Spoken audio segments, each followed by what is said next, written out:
لحاظ سے آپ یہ بات جان لیجئے اور خود اپنی آنکھوں سے دیکھ لیجئے کہ ابراہیم علیہ السلام نے جو دعا کی اس میں کیا کہا اور اس کی ترتیب کیا ہے۔ ابراہیم علیہ السلام نے انہی میں سے رسول کی بعثت کی دعا کی جو ان پر اللہ کی آیات کی تلاوت کرے۔ اس کے بعد 3 چیزوں کا ذکر کیا جو بالترتیب یہ ہیں۔ نمبر 1، ان کو علم سکھائے کتاب کا۔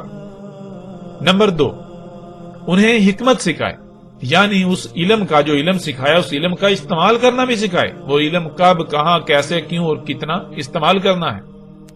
نمبر 3، ان کا تزکیہ کرے۔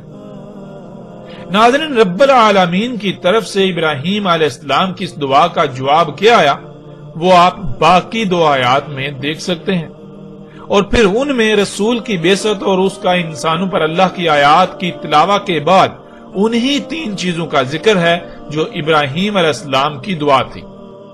لیکن یہاں یہ بات قابل غور ہے کہ ان آیات میں ان تینوں چیزوں کی ترتیب مختلف ہے، یعنی ترتیب وہ نہیں ہے جو ترتیب ابراہیم علیہ السلام نے بیان کی۔ اللہ سبحانہ وتعالی نے ابراہیم علیہ السلام کی دعا کے جواب میں کہا کہ اس نے رسول بیعث کیا انہی میں سے جو ان پر میری آیات کی تلاوت کرتا ہے۔ اس کے بعد ان 3 چیزوں کی ترتیب کو دیکھیں۔ نمبر 1، ان کا تزکیہ۔ نمبر 2، انہیں کتاب کا علم سکھانا۔ نمبر 3، انہیں حکمت سکھانا۔ یعنی ابراہیم علیہ السلام نے ان 3 میں سے پہلے نمبر پر یہ رکھا کہ انہیں علم سکھائے کتاب کا، لیکن اللہ سبحانہ و تعالی نے کتاب کا علم سکھانے کو دوسرے نمبر پر رکھا۔ ابراہیم علیہ السلام نے دوسرے نمبر پر حکمت کو رکھا، لیکن اللہ سبحانہ و تعالی نے حکمت کو تیسرے نمبر پر رکھا، اور ابراہیم علیہ السلام نے تزکیے کو تیسرے نمبر پر رکھا، لیکن اس کے برعکس اللہ سبحانہ و تعالی نے تزکیے کو پہلے نمبر پر رکھا۔ ناظرین، ابراہیم علیہ السلام نے علم سکھانے کو 3 میں پہلے نمبر پر اور تزکیے کو تیسرے اور آخری نمبر پر، لیکن اللہ سبحانہ وتعالی نے تزکیے کو پہلے نمبر پر رکھا اور اس کے بعد دوسرے نمبر پر علم سکھانے کا ذکر کیا اور پھر آخری اور تیسرے نمبر پر حکمت کو رکھا۔ یعنی ان آیات میں یہ بات بالکل واضح ہو جاتی ہے کہ جب تک کسی کا تزکیہ نہیں ہوتا تب تک وہ کتاب کا علم نہیں سیکھ سکتا۔ ایسا ممکن ہی نہیں کہ تزکیے کے بغیر کوئی کتاب کا علم سیکھ سکے، اس لیے اللہ سبحانہ وتعالی نے پہلے نمبر پر تزکیے کو رکھا۔ جب تک تزکیہ نہیں ہوتا تب تک کتاب کا علم حاصل ہونا ناممکن ہے، اور تزکیے کے لیے طیب رزق شرط ہے، کیونکہ تزکیہ ہوتا ہی طیبات سے ہے۔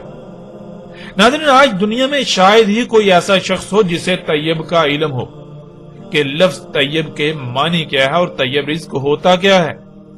اس موضوع پر آئندہ ایک ساتھ میں تفصیل کے ساتھ بات ہوگی، لیکن یہاں یہ بات واضح ہو جانی چاہیے کہ جب کسی کو طیبات کا ہی علم نہیں، طیبات کا علم ہی نہیں اور وہ خبائث کو اختیار کیے ہوئے ہوگا تو اس کا تزکیہ کیسے ہو سکتا ہے، اس کا تزکیہ کیوں کر ہو سکتا ہے؟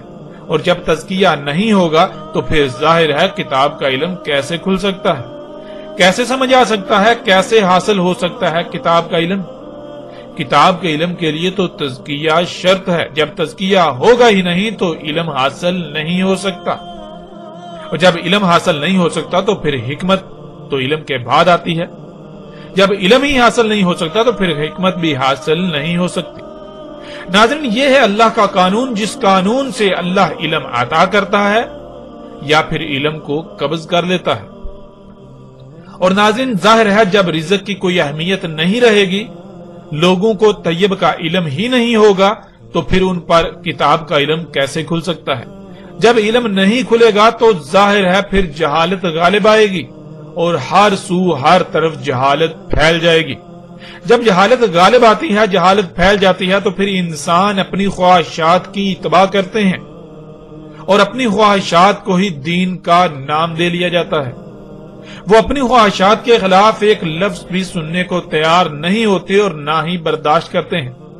یوں پھر وہ اپنی خواہشات کی اتباع میں دن بدن آگے بڑھتے چلتے جاتے ہیں اور اس مقام پر پہنچ جاتے ہیں جہاں سے واپسی ناممکن ہو جاتی ہے۔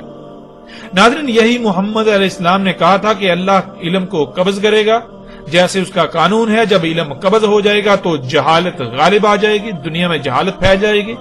جب جہالت غالب آ جائے گی، جہالت پوری دنیا میں پھیل جائے گی تو لوگ اپنی خواہشات کی اتباع کریں گے. انہیں علم ہی نہیں ہوگا کہ دنیا میں آنے کا مقصد کیا ہے. جو ان کی خواہشات ہوں گی وہ اسی کے پیچھے بھاگیں گے، انہیں کی اتباع کریں گے، انہیں کو پورا کریں گے. جب لوگ اپنے